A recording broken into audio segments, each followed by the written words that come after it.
вы находитесь где-то в Беларуси, сидите в Минске, я не понимаю, почему вы это смотрите и не бежите, как терминатор, уже в магазин. Я не понимаю, почему вообще минчане не покупают это пиво. Витаю, дороженькие, с вами Янка Алка, и у нас на обзоре британское, легендарное, эталонное, на мой взгляд, пиво Hobgoblin. Это британские эли, один в стиле Gold золотой, второй в стиле Ruby коричневый, он же рубиновый. Абсолютная классика, масс-маркетовская из Туманного Альбиона. Это мой уже третий обзор. Один обзор я снял на него 3 дня назад. Сегодня сел монтировать и увидел, что не записался звук. Я сегодня второй раз сел записывать. И снова не записался звук, и это уже третья запись. Третий раз об одном и том же пиве рассказывать очень сложно, извините. Поэтому что-то, наверное, я упущу, а может что-то и не упущу. Это Hobgoblin с прикольными бутылочками, с гоблином на этикетках. Классные этикетки. Бывают в бутылках, бывают в банках. Отличительной особенностью банок является заниженный процент алкоголя и заниженный процент экстрактивности. Если в банку Ruby идет 4,5, то, по-моему, бутылку 5,2 или 5,0. То есть в банках это все-таки более слабенький, лайтовый, сессионный вариант. Это пиво можно считать символом Хэллоуина. Это пиво легендарно еще и тем, что на далеком саммите G20 в Торонто любители пива Дэвид Кэмерон, тогда премьер Великобритании, и Барак Обама, президент тогда США, обменялись пивами. Барак Обама подарил Гус Исланда, а Дэвид Кэмерон подарил Hobgoblin. Hobgoblin входил в топ-5 по популярности в Британии. Абсолютно пабный вариант, масс-маркетовский, очень популярный. Сама Woodford Brewery принадлежит Мастенсу, а Мастенс Карлсбергу. Так, первый у нас вариант, пиво светлое пастеризованное, это Hobgoblin Gold. В составе вода, ячменный солод, хмель, алкоголь 4,2, экстрактивность 12,5. Наливаю уже за сегодня второй раз. И второй вариант, это пиво темное пастеризованное, Hobgoblin Ruby. Пиво темное, вода, ячменный солод, хмель, экстрактивность 13,0, алкоголя 4,5. Напоминаю, что варианты бутылочные, они более плотные и с большим количеством алкоголя.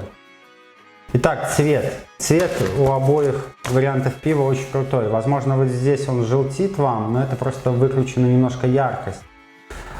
Здесь насыщенный золотой цвет с довольно высокой карбонизацией.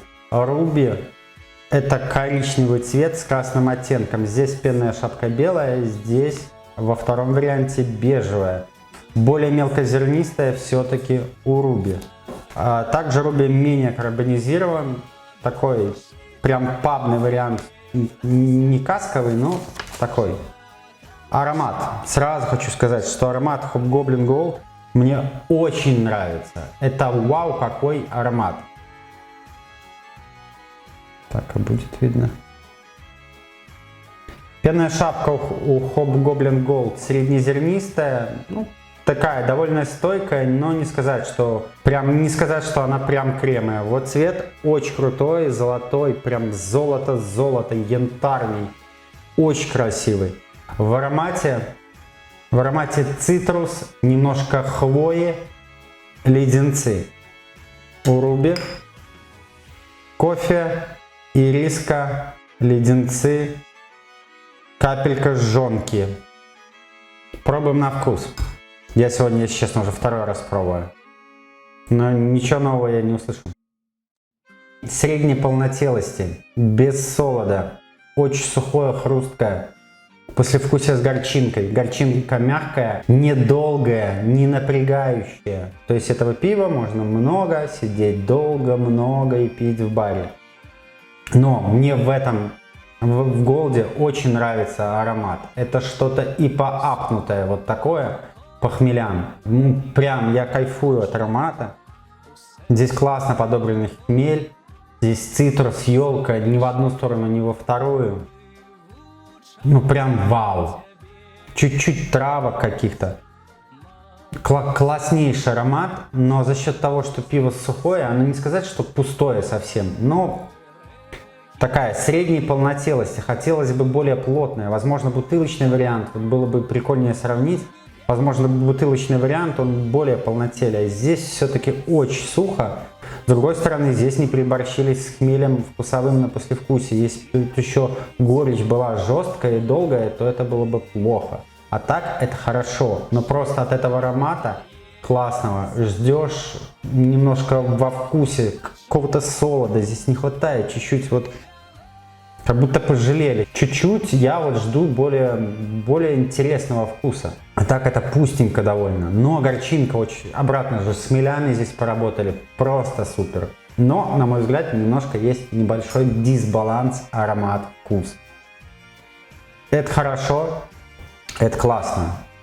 Это в стиле. Я не понимаю, почему, если вы находитесь где-то в Беларуси, сидите в Минске, я не понимаю, почему вы это смотрите и не бежите, как терминатор, уже в магазин. Я не понимаю, почему вообще минчане не покупают это пиво, сидя в каких-то крафтовых магазинах, заходя, покупают там по $4 местное из кеги, причем там половина, вот я вот недавно убедился, половина, блядь, не в стиле сделана. Вот эти вот в клетчатых рубашках, я свою крафтовую революцию уже прошел, вот честно.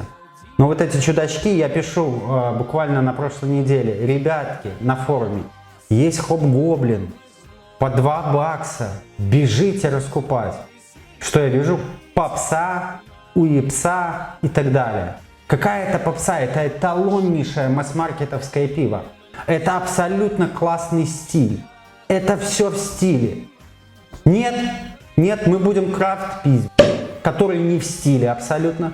Половина не в стиле. И что белорусский, что российский крафт.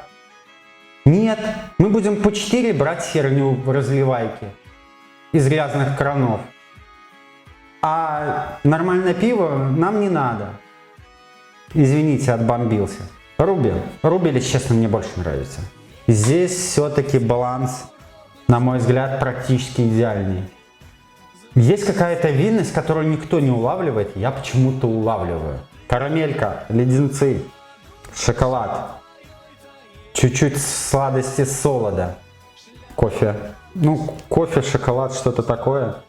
Капелька жжёнки и винность. Это не дрожжевая что-то, это не дрожжевая винность. Что именно от винности, я не могу сказать. Возможно, сформирую, допишу в описании.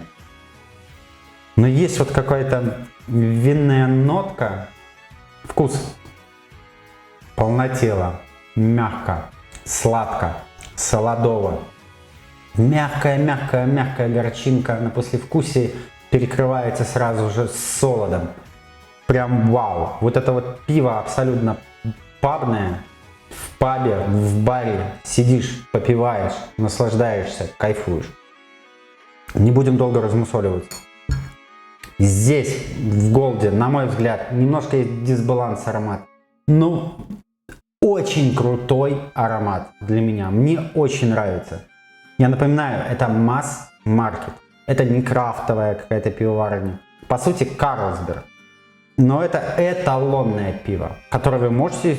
Обратно же не реклама ни в каком случае. Можно купить в Беларуси сейчас за $2. Я буквально неделю назад пил киликию сраную из Армении, которую половина вылил, за 5 рублей, то есть почти $2, а это 6 рублей. И еще раз повторяю, я не понимаю, почему вы сейчас сидите и не побежали за пивом. Так, но досмотрите, когда будете бежать, смартфон держите в руке, потому что важно, чтобы вы досматривали видео до конца, комментировали, лайкали и так далее.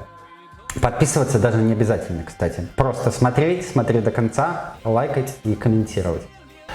И Руби вау. Руби прям вау. Ну, блин, это эталон. Вот любое пиво Brown Ale в британском стиле, вот с этим я всегда сравниваю. В памяти оно есть, вот оно. И если мне скажут там Brown Ale, British Brown Ale, мне сразу вспоминается Hobgoblin почему-то. Никакое другое. И это вот он. Вот это оно. полнотела абсолютно. Сладко, солодово, но не приторно сладко. Все в меру. Питкость просто замечательная. Оно питкое, ты пьешь, пьешь и пьешь и пьешь. В баре сел и пошел. Одна, вторая, третья, четвертая. Причем алкоголя немного, довольно много сможете выпить. И как бы быть в здравии. По баллам. Если учитывать $2, которые они сейчас стоят в Минске, это, на мой взгляд, это десятки. Но давайте будем объективными, они по $2 только сейчас. Поэтому это 8, это 9. Руби все-таки класс. Вообще вот эти и Ruby, и Gold это топовые версии. У них у Hobgoblin много разного пива. Но признано во всем мире, признано экспертами, разными конкурсами и оценками потребителей. Вот эти два.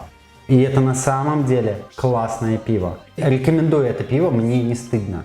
И я уверен, что если вам только не нравится Эли совсем в британском стиле, это вам не понравится. Это понравится всем, особенно за такие деньги. На этом завершаем. Всем пока, подписывайтесь на канал, ставьте лайки, прожимайте колокольчик, комментируйте, обязательно комментируйте, будем дискутировать с вами. Пиво Hobgoblin отвачут, рекомендую. С вами был Ян Каука, до новых обзоров. Пока. Пейте хорошее пиво.